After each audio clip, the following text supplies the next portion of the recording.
Tokohnya atau pendirinya namanya mirip dengan pendiri ya agama Qadiani Ahmadiyah, yaitu bernama Ghulam Ahmad Parwez. Mirip sekali, ada nama-nama Parweznya aja ya. Dia mengatakan karena Al-Quran tidak pernah menerangkan tentang tata cara sholat, maka kata dia, tata cara sholat apa sehari sekali, apa sebulan sekali, apa setahun sekali, terserah kepada kepala negara, katanya begitu. Karena Rasulullah dahulu mengatakan bahwa sholat misalnya mencontohkan 5 kali sehari semalam. Nah, karena Rasulullah pada waktu itu mungkin tidak terlalu sibuk ya, maka sekarang orang-orang sibuk terserah mau sehari sekali. Nah begitu, ini kata Ghulam Ahmad Parwez gitu kan. Nah di samping di India Pakistan dan Mesir ya, yang merupakan kiblat ilmiah dunia Islam ya, juga muncul di Indonesia. Nanti secara spesifik akan dibahas oleh Ustadz Haji Muhammad Amin Jamaluddin ya. Cuma hal yang perlu saya sampaikan,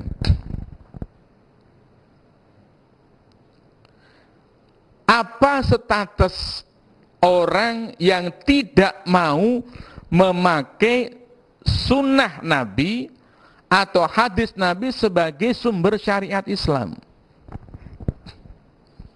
Tadi saudara kita moderator sudah menyebut sebuah hadis yang maknanya adalah kami atau aku meninggalkan 2 hal, dan selagi kalian orang-orang Islam berpegang teguh pada 2 hal itu, maka kalian tidak akan sesat selama-lamanya. Apa 2 hal itu? Adalah kitab Allah, yaitu Al-Quran, dan sunnah Rasulullah Sallallahu Alaihi Wasallam. Kalau lihat dari sini berarti kalau orang tidak mau memakai salah satu dari Al-Quran dan sunnah, ya ini mafhumnya dari hadis tadi, ya orang yang sesat gitu kan. Maka orang yang tidak mau memakai hadis Nabi setelah diketahui hadis ini sahih misalnya, tidak berlawanan dengan yang lain dan sebagainya, kemudian dia punya prinsip bahwa hadis tidak perlu kita pakai Quran saja.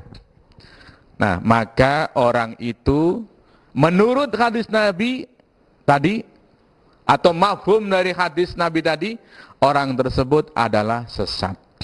Nah, sesat ini yang sesatnya pendek, masih dekat mungkin masih belum seberapa, tapi kalau udah jauh bisa menjadi kafir. Nah, kita lihat sekarang. Imam Asy-Syafi'i di Kairo waktu itu, pada masa klasik, karena Imam Syafi'i itu meninggal pada tahun 204 Hijri. Pernah sedang mengaji di Kairo, di sebuah masjid di Kairo. Tiba-tiba ada orang mengatakan, ya Aba Abdillah, itu, wahai Abu Abdillah, panggilan akrab kepada Imam Syafi'i, apakah Anda masih mau menggunakan hadis? Imam Syafi'i langsung marah-marah waktu itu. Apakah kamu lihat aku ini baru keluar dari gereja, kok aku tidak mau pakai hadis? Apa Anda lihat aku ini pakai sabuk kepastoran sehingga aku tidak mau pakai hadis? Ini artinya apa? Artinya bahwa orang yang tidak mau pakai sunnah Nabi sudah bukan orang Islam lagi. Ini menurut Imam Asy-Syafi'i. Menurut Imam As-Suyuti ya, dalam kitabnya Miftahul Jannah fil Ihtijaj bis Sunnah, Imam As-Suyuti wafat pada tahun 911 Hijri. Beliau mengatakan, siapa yang tidak mau menggunakan hadis sebagai sumber syariat Islam, ya, setelah diketahui hadis itu sahih dan harus diamalkan, maka dia sudah keluar dari Islam. Nanti di akhirat dia akan gabungkan dengan orang-orang Yahudi dan Nasrani.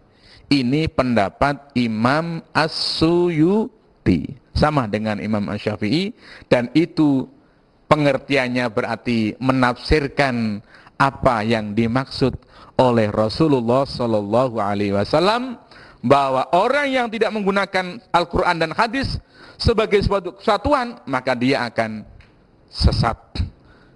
Para hadirin, para pemirsa, tentunya yang dimaksud dengan ingkarus sunnah adalah orang yang mengaku Islam, ya, sehingga dia keluar dari Islam kalau nggak mau.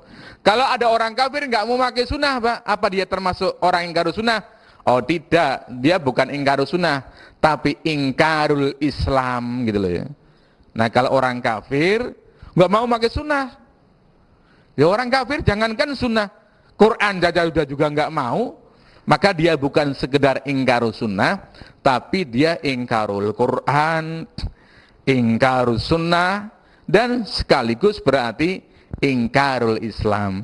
Jadi ingkarus sunnah itu adalah gerakan yang tidak mau menggunakan sunnah Nabi atau hadis Nabi sebagai sumber syariat Islam di samping Al-Quran, sementara mereka itu masih menyebut dirinya sebagai orang Islam.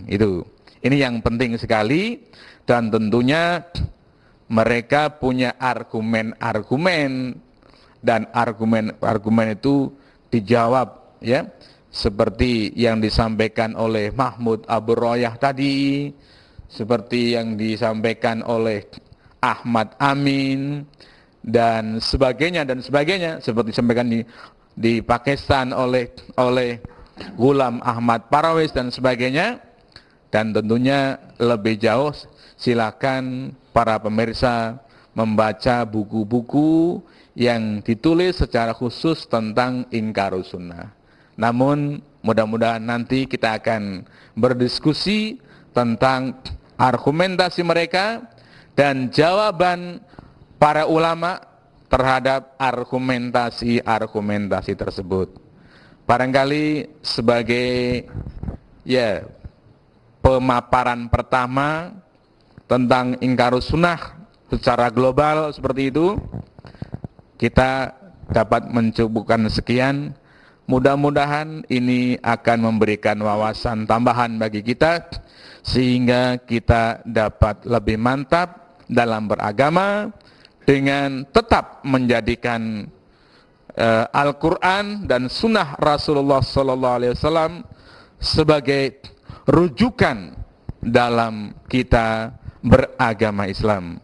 Sekian, wallahul muwaffiq. Wassalamualaikum warahmatullahi wabarakatuh. Waalaikumsalam.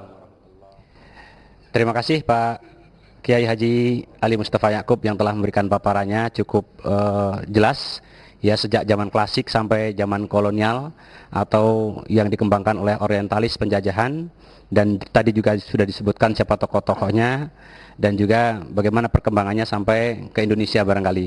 Nah, untuk lebih memperdalam lagi kesempatan kita, akan kita tunggu juga paparan materi dari pakar tentang aliran sesat, ya, yang senantiasa menangkap, mendeteksi, menubruk dan juga mengobrak-abrik barangkali ajaran-ajaran sesat yang ada di Indonesia.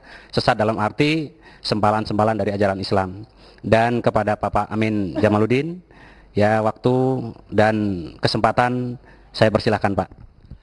Bismillahirrahmanirrahim. Assalamualaikum warahmatullahi wabarakatuh. Innal hamdalillah nahmaduhu wa nasta'inuhu wa nastaghfiruh wa na'udzubillahi min shururi anfusina wa min sayyiati a'malina. May yahdihillahu fala mudhillalah wa may yudhlil fala hadiyalah. Asyhadu an la ilaha illallah wahdahu la syarikalah wa asyhadu anna Muhammadan abduhu wa rasuluh. Allahumma salli ala Muhammad wa ala alihi wa ashabihi ajmain. Amma ba'd. Bicara masalah paham ingkarus sunnah, bagi pribadi saya itu sebenarnya secara tidak sengaja gitu. Awalnya tahun 79 saya ingat betul, saya bertamu pada seorang teman saya